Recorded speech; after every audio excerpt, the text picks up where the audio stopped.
He would not back off, and that was one of the considerations when he committed to the Air Force Academy. He was like a lot of other first-year cadets there wondering, what am I doing here?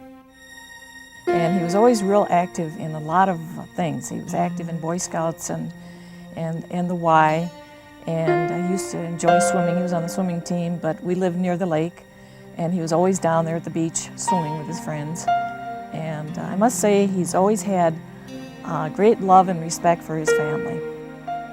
Lance and his family were very close. Lance talked about his family all the time. He obviously had a happy childhood and liked his family and was in close touch with his family. And Lance was a family person.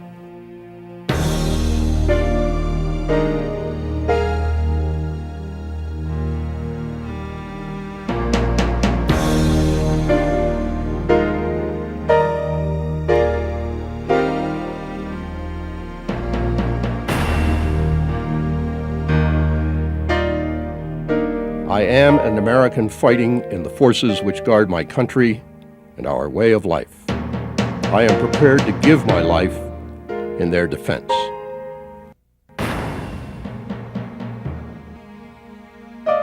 I will never surrender of my own free will. If in command, I will never surrender the members of my command while they still have the means to resist.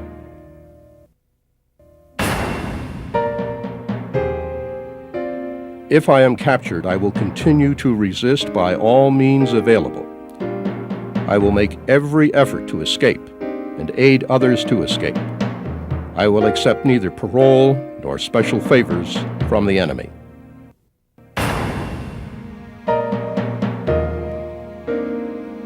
If I become a prisoner of war, I will keep faith with my fellow prisoners. I will give no information or take part in any action which might be harmful to my comrades. If I am senior, I will take command. If not, I will obey the lawful orders of those appointed over me and will back them up in every way.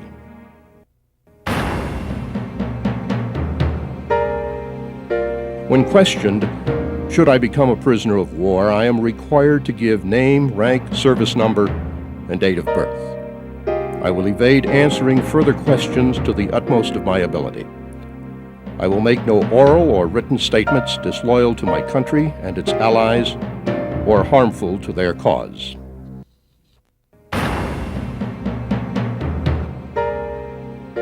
I will never forget that I am an American, fighting for freedom, responsible for my actions, and dedicated to the principles which made my country free.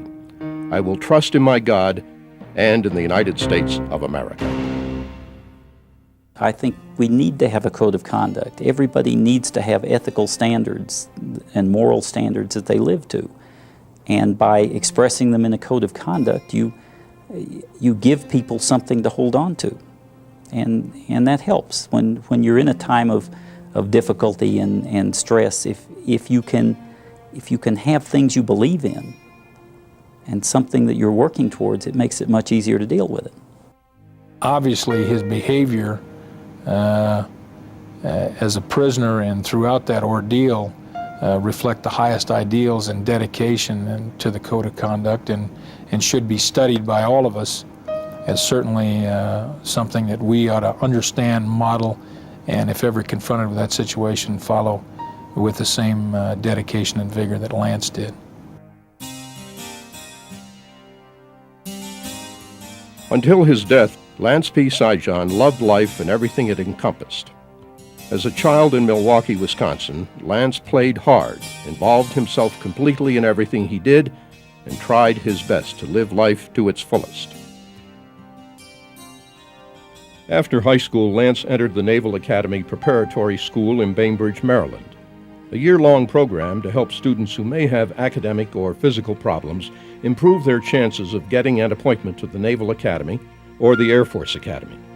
Lance wanted to go to the Air Force Academy, and he saw the preparatory school as a strategic move to better his chances. When he arrived at the Naval Prep School, he was asked if he would mind having a black roommate. Lance's parents taught him to respect people for who they are as individuals. Thus, Fletcher H. Flash Wiley became his roommate and friend. In 1960, when we were all picked to go and they sent us down to Lackland Air Force Base in Texas, America was a very different country than it is now. I was the only black cadet in the prep school with the Air Force contingent.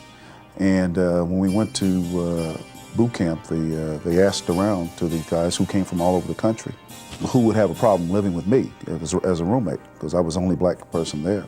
I know there were others that spoke up favorably, but Lance Sijan was the guy that was picked to be my roommate.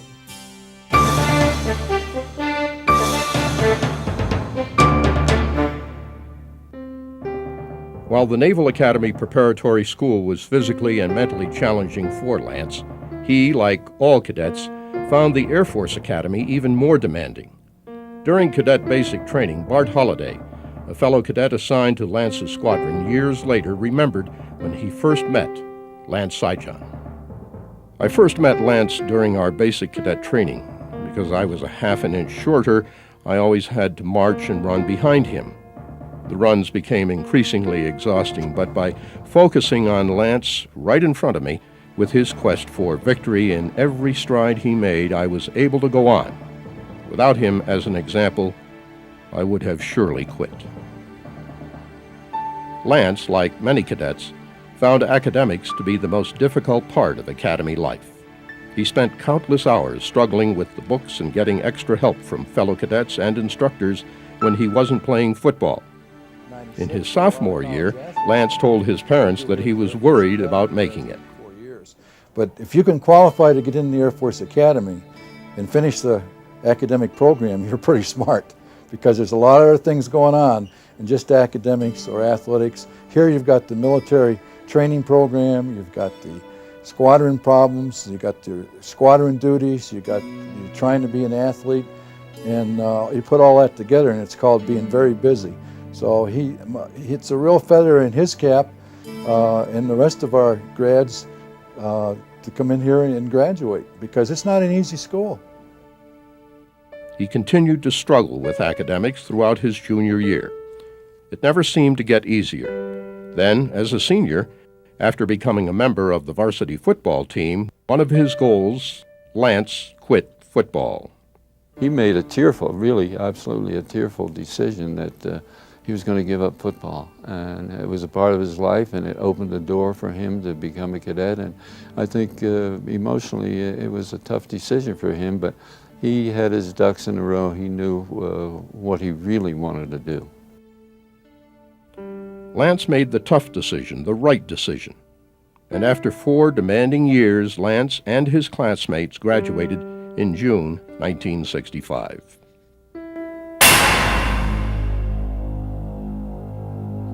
After graduation, Lance got his pilot wings at Laredo Air Force Base, Texas, after completing both T-37 and T-38 flight instruction. He then went to George Air Force Base, California, for upgrade training in the F-4, one of the primary fighter aircraft being used in the Vietnam War.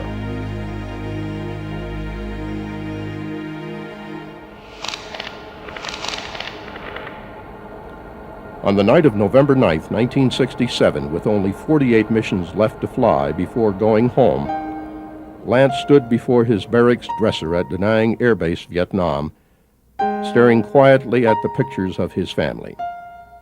As part of his pre-mission ritual, he would mentally spend time with his family at their red brick Tudor house overlooking Lake Michigan. This normally had a calming effect on Lance as he remembered all the good times. But tonight was different. As he prepared for his night mission over Laos, Lance was more quiet than usual because yesterday his best friend, Lee Ellis, had been shot down. Tonight, Lance would be flying as a backseater to his squadron commander, Lieutenant Colonel John Armstrong, a West Point graduate and veteran of the Korean War. Beside them flew another F-4 Phantom. Both Phantoms carried 3 750-pound bombs fused to arms 6 seconds after release. But when Lieutenant Colonel Armstrong released the bombs during their attack run, they malfunctioned and exploded almost immediately, filling the cockpit with a blinding flash of light.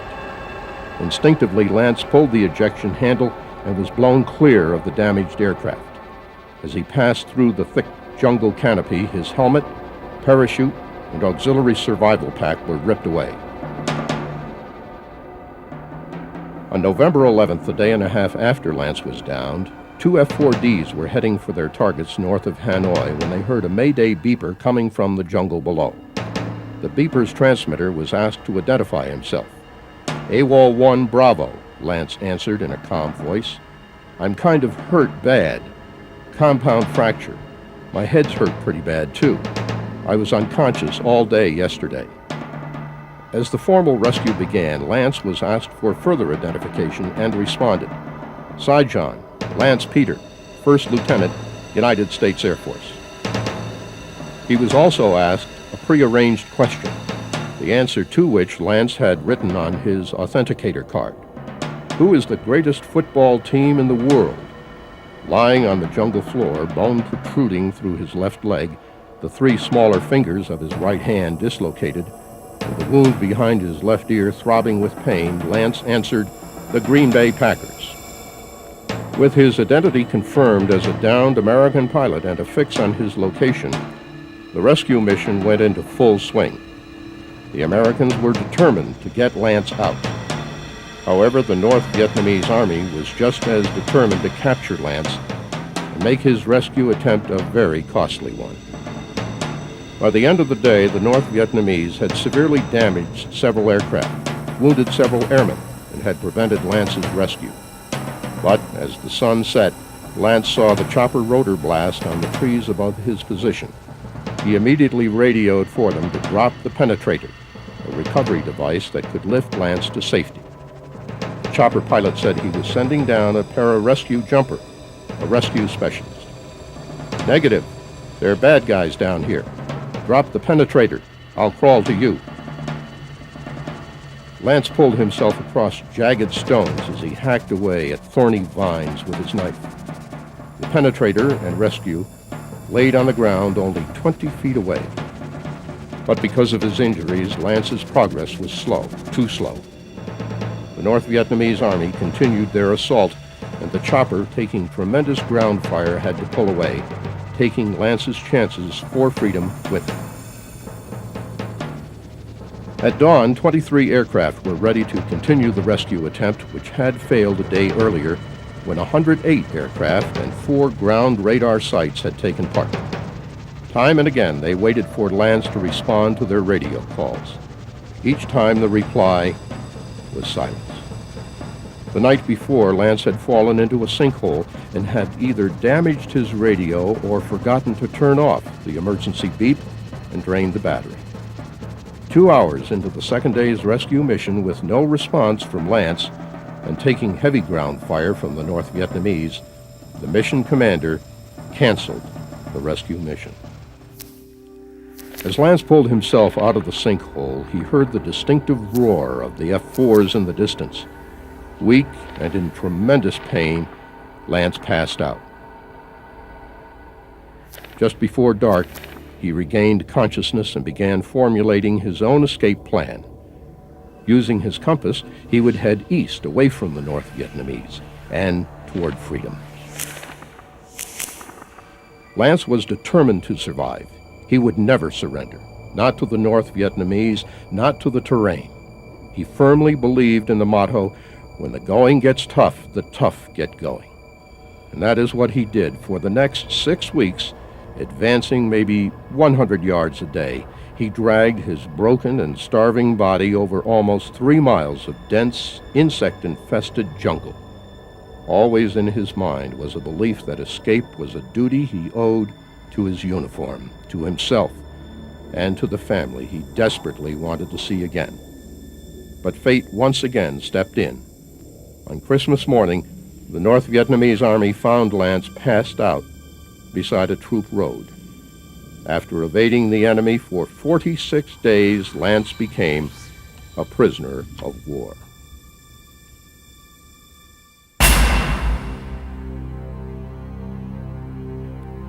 Prisoners of war in Vietnam had few rights.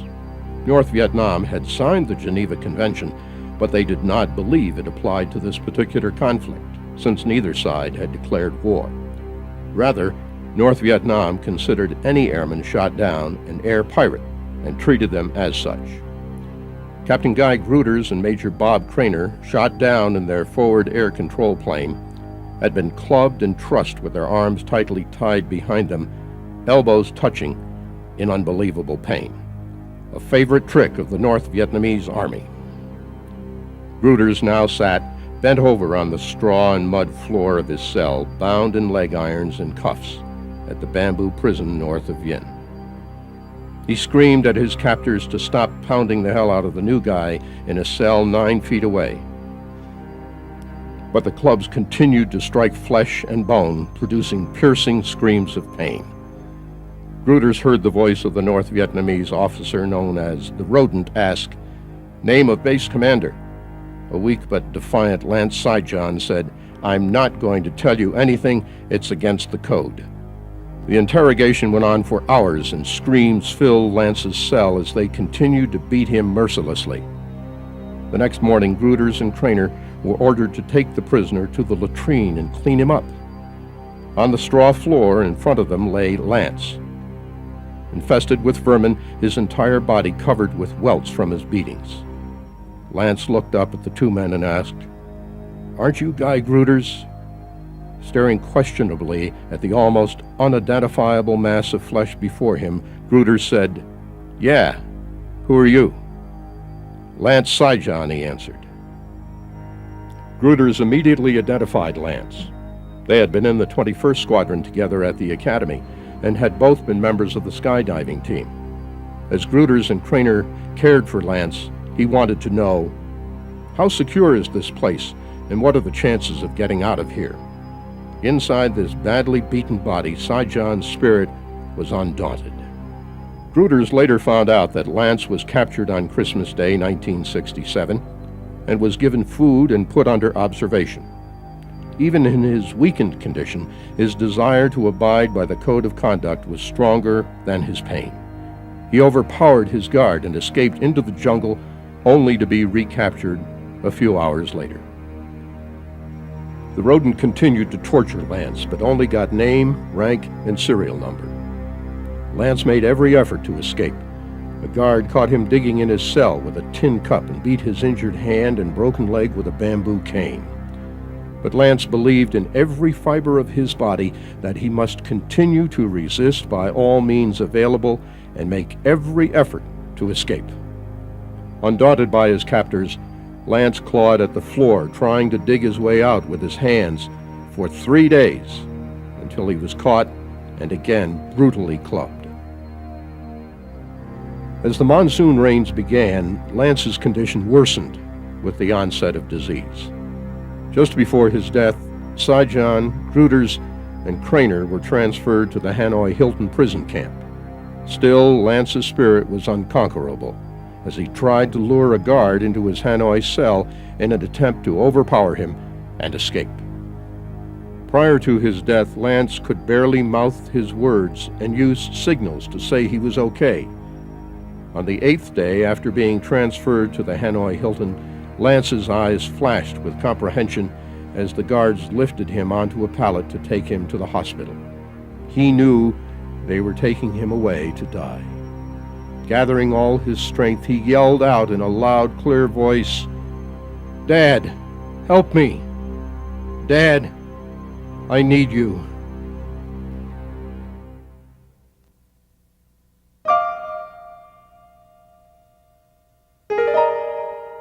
In memory of Lance's struggle and dedication to duty, on May 31, 1976, one of 2 dormitories at the Air Force Academy was named Sijan Hall. Years later, at a reunion for the class of '65, Lance's classmates and friends remembered him.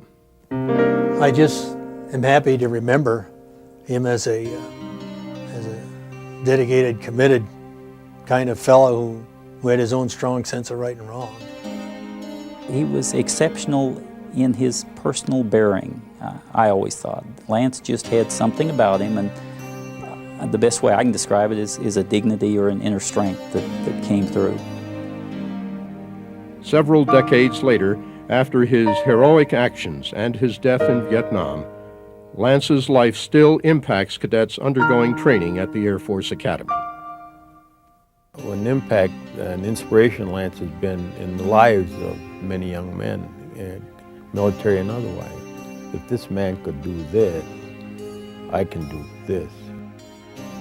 Well, when I get into certain situations as a cadet, sometimes I wonder, you know, this is really hard, but compared to what Lance Sijan went through after he evaded capture and when he was captured and was interred as a prisoner of war, I think this is cake compared to that, and I use him kind of as an example of how to act.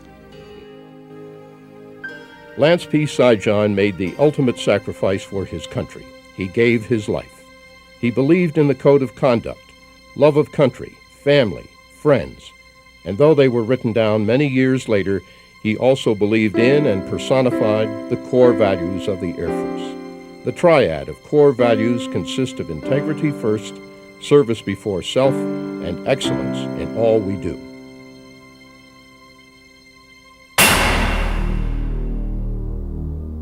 I think the most important thing that my class and most of us got out of the academy was the honor code and the belief in integrity.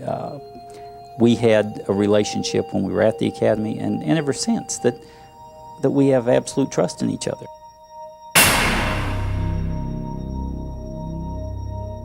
Service before self. He lived for his other fellow prisoners of war. He was trying to escape and to help them to escape, even at risk to his own life.